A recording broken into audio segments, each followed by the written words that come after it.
Drama और mysterious movie है।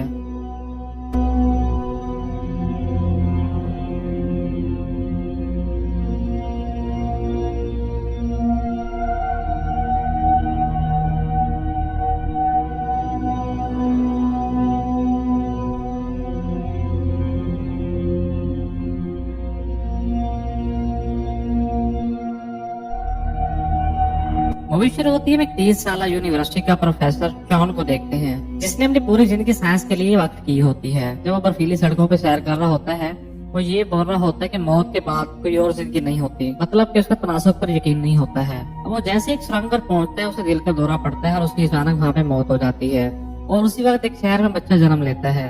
अब फिल्म को हम 10 साल के बाद देखते हैं, जहाँ शान की बीवी एना उसकी कब्र पर आई होती है।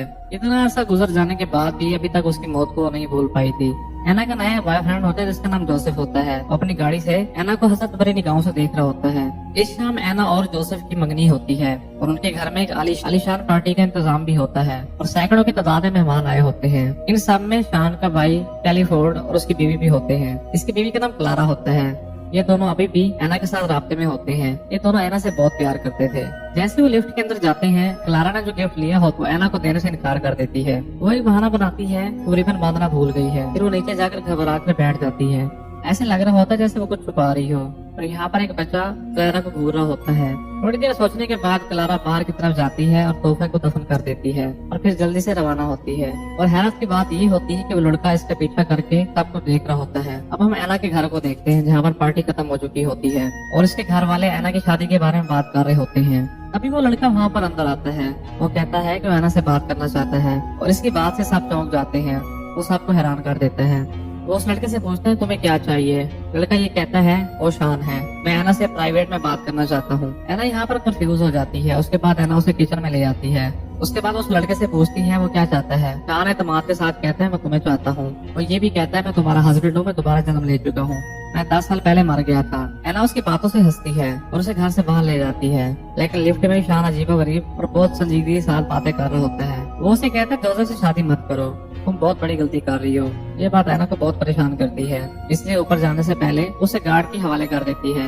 रात को जब जोसेफ और एना करीब होते हैं, जोसेफ को उस लड़के की बातें बता रही होती है, लेकिन जोसेफ इस बात को नजरअंदाज कर देता है। अगले दिन एना जब काम पर होती है तो शान फिर से उसके साथ राब्ता करता है। वो एना को एक खत भेजता है जिस पर लिखा होता है कि तुम जोसेफ से शादी मत करो। एना ये खत लेकर अपनी फैमिली के पास जाती है और ये सब उनको बताती है। उसके फैमिली वाले कंफ्यूज होने के बजाय उसके मजाक खेज बोलकर हंस रहे होते हैं। लेकिन यहाँ पर जोसेफ परेशान दिखाई देता है। वो इमारत के गार्ड को फोन करता है, उसे कहता है इस लड़के के बारे में मालूमात हासिल करो। अब यहाँ पर शान एक बार फिर से फोन करता है और कहता है लॉबी में एना का इंतजार कर रहा है। अब जोसेफ नीचे की तरफ आता है और शान के सामने होता है। थोड़ी देर वो उसके साथ गपशप करता है। उसे पता लगता है कि शान के वालिदैन भी इसी इमारत में हैं, इसलिए वो हाँ उनके पास जाता है। वहाँ पर एना को बुला लेता है और उसके पेरेंट्स एना और जोसेफ से माफी मांगने के लिए कहते हैं, लेकिन वो दो टोक अल्फाज में ना बोल देता है। वो ये भी बताता है कि एना का पीछा जारी रखेगा क्योंकि वो उसकी बीवी है। ये सुनकर एना गुस्से में आ जाती है। वो उसे गुस्से में कहती है उसे वो दोबारा परेशान ना करे। अब उन दोनों के जाते ही ये लड़का जमीन के ऊपर गिर जाता है। एना जो अपने हस्बैंड को दिल का दौरा पड़ने की वजह से खो चुकी थी, वो ये देखकर बर्दाश्त नहीं कर पाती है। उस रात सोने से पहले शॉन की माँ उसे तसल्ली देने के लिए, लेकिन शॉन अपनी माँ के साथ बदतमीजी से बात करता है। उसे कहता है मैं तुम्हारा बेवकूफ बेटा नहीं रहा। अगले दिन एना और उसकी माँ जब नाश्ता कर रही होती है, वो अपनी माँ को बताती है कि शॉन ने टेलीफोन पर एक मैसेज छोड़ा था। उसने एना को सुरंग पर आने को कहा था। ये सुनकर उसकी माँ भी परेशान हो जाती है क्योंकि ये वो जगह होती है जहाँ पर शॉन की मौत हुई थी। इसलिए एना अपनी मॉम को बगैर बताए वो सुरंग की तरफ भागती है। शॉन पहले से मौजूद होता है। वो उससे गुस्से में बात करती है तो उसके साथ ही सब कुछ क्यों कर रहा है। जवाब में वो लड़का फिर से उसे कहता है वो उसका हस्बैंड है। अब बाब नामी लड़का जो शान का हकीकी में दोस्त होता है, एना उस लड़के को उससे मिलने के लिए कहती है। एना सिर्फ उसे घूरी जा रही होती है। अगले सीन में हम बॉब को देखते हैं जो नन्हे शान के पास आया होता है और उसका इंटरव्यू लेना स्टार्ट करता है। अब वो एक रिकॉर्डिंग भी लगा देता है। उसे कहता है तुम तो तनासुब पर यकीन नहीं करते, मतलब कि मौत के बाद जिंदगी। इसके बाद वो उससे पहला सवाल करता है आप कहाँ रहते हैं। छोटा बच्चा बड़े एतमाद से कहता है कि वो आना के मौजूदा अपार्टमेंट में रहता था, लेकिन काम की वजह से वो ज्यादा करीब नहीं था। जब बाप पूछता है कि वो कहाँ काम करता है, शान उसे बताता है लेक्चरर होने की वजह से उसे मुख्तलिफ यूनिवर्सिटियों और कॉन्फ्रेंसों में जाना पड़ता था। फॉर एग्जाम्पल तौर पर उसने बाप को लेक्चर भी देता है। लड़का हकीकी शान की जिंदगी से बहुत ही ज्यादा पेचीदा तफसीलात को बता रहा होता है।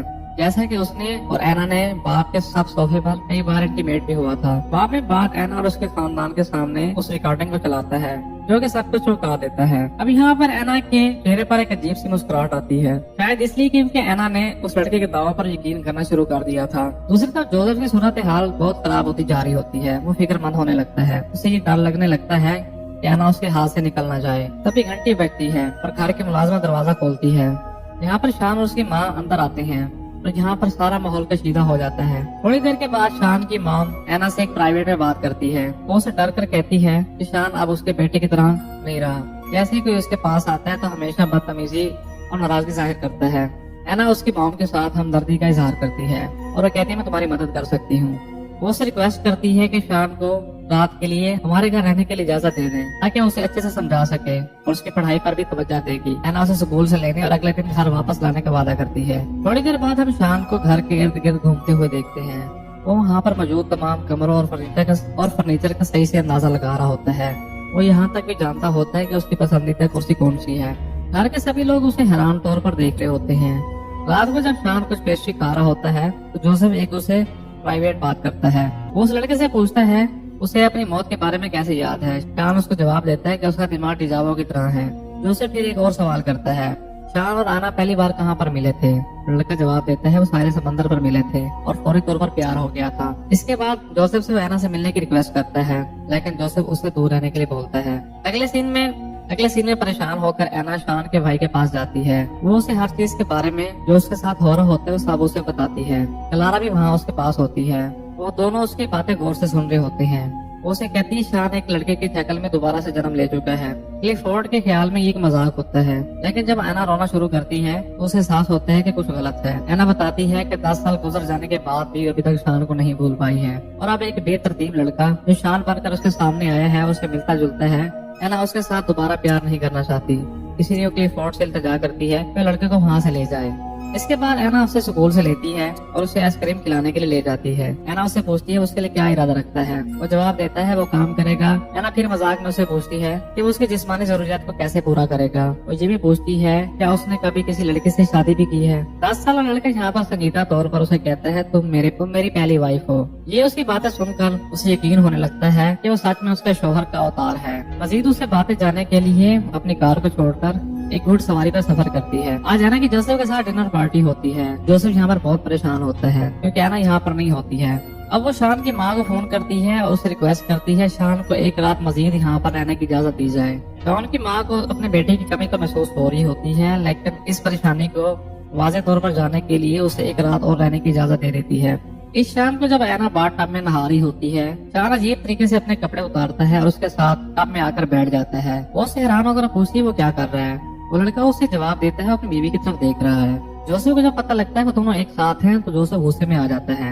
इस रात उनकी शादी के लिए मौसीकी की छोटी सी पार्टी मुनक्किद होती है, लेकिन एना और जोसेफ एक दूसरे की आंखों में आंखें डालकर नहीं दे सकते। अब यहाँ पर शान कुर्सी पर अपनी टांग को थपथपाने लगता है, जिससे हर किसी को गुस्सा आ रहा होता है। जोसेफ मुड़ता है और लड़के को रुकने को कहता है। जब वो नहीं मानता तो जोसेफ आखिरकार झपट पड़ता है। वो शान को कमरे में घसीटता हुआ ले जाता है, उसे जारहाना अंदाजे मार रहा होता है। बाप और दूसरे लोग उसको रोक रहे होते हैं। अब शान घर से भागता है और एना भी उसके पीछे भागती है। बाप भी इन दोनों को चेक करने के लिए आगे बढ़ता है।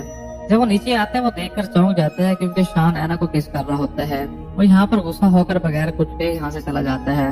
यहाँ पर जोसेफ भी गुस्सा होकर अपना सामान बांध कर चला जाता है।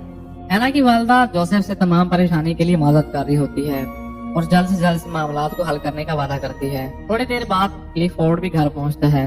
अब एना हमें कोने में रोती नजर आती है। अब कहीं से बाहर शान कमरे में भागता है और क्लिफोर्ड को गले लगाता है।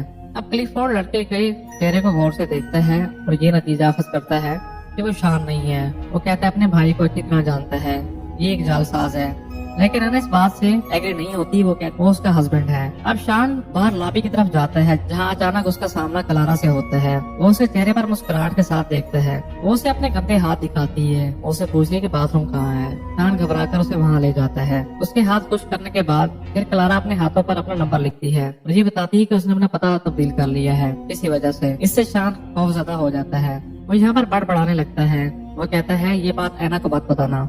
इस रात एना अपने खानदान के साथ बहस में पड़ जाती है।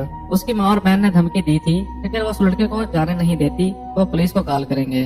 लेकिन ऐना खतरा मोल लेने के लिए तैयार होती है। वो गुस्से में कहती है तुम लोगों को जो करना है कर लो और मेरी जिंदगी से दूर रहो। इसके बाद हमें मंगनी की रात की तकरीब को फ्लैशबैक में दिखाया जाता है। जब लॉरा ने तोहफा दफन किया था तो शान ने उसका पीछा किया था। लॉरा ने जो तोहफे को खोला था तो उसके अंदर कई खत मिले थे जो कि शान ने उसे भेजे थे। इसके बारे में ऐना को पता नहीं होता है। अब हम फ्यूचर में आ जाते हैं। 10 साल शान क्लारा के उसके घर जाता है। क्लारा उसे जालसाज बोल रही होती है। वो कहती है उसे फौरन मालूम हो गया था कि वो हकीकी शान नहीं है, क्योंकि अगर वो जेल में शान होता तो पहले उसके पास आता। इसकी वजह ये होती है कि असली शान का क्लारा के साथ अफेयर होता है। वो ऐना से कुछ नहीं होता है। वो दरहकीकत उससे नफरत करता था। ऐना को इस बात का इल्म नहीं होता है। जब वो उससे दूर था तो उसे खत भेजती रही थी और शान ने एक भी खत को नहीं खोला था। और क्लारा के लिए अपनी मोहब्बत का इजहार करने के लिए उसने वो सारे खत उसको दिए थे। और क्लारा को भी शान से बहुत ज्यादा मोहब्बत थी, लेकिन उसने कभी ऐना को तलाक देने के लिए नहीं बोला था। मंगनी वाली रात वो ऐना को और खतूत से हैरान करना चाहती थी और इस मंसूबे पर अमल नहीं कर पाई थी। आखिर में नन्हे शान ने खतूत को तलाश की और उन सब को पढ़ लिया। शायद इसकी वजह से वो असली शान और उसकी बीवी के बारे में इतना जानता था। असल में वो ऐना से मुतासिर हो चुका होता है। इसी वजह से उसने ये मानना शुरू कर दिया था कि वो हकीकी में शान है। जब क्लारा उसे क्लियर कर रही होती है तो दबाव में आ जाता है और वहाँ से भागने लगता है। अब छोटे बच्चे शान की नफ्सियात पर बहुत बुरा असर पड़ता है, जिसकी वजह से ऐना को देखना छोड़ देता है।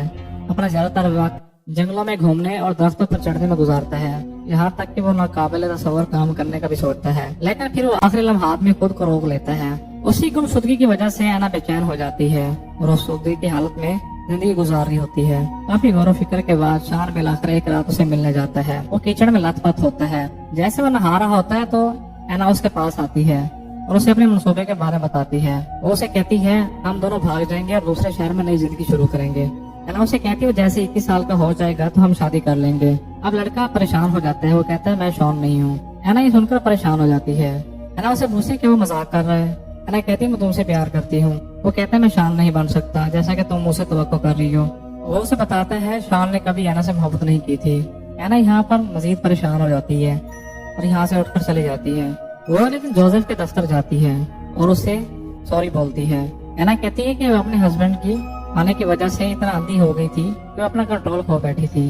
अब जोसेफ उसे एक पल में माफ कर देता है। तो हम फिल्म को कई महीनों के बाद देखते हैं जहाँ दोनों की शादी हो जाती है, लेकिन ऐना अब भी अपने ख्यालात में गुम होती है, जो कि जोसेफ भी उसे नोट कर रहा होता है। दूसरी तरफ शान ने बाकायदगी से स्कूल जाना शुरू कर दिया था और एक बयान में अपने सारे पैदा करते तमाम गुनाहों की माफी मांगता है। लेकिन वो ये भी उम्मीद कर रहा होता है अगले जन्म में ऐना और वो एक साथ रहेंगे।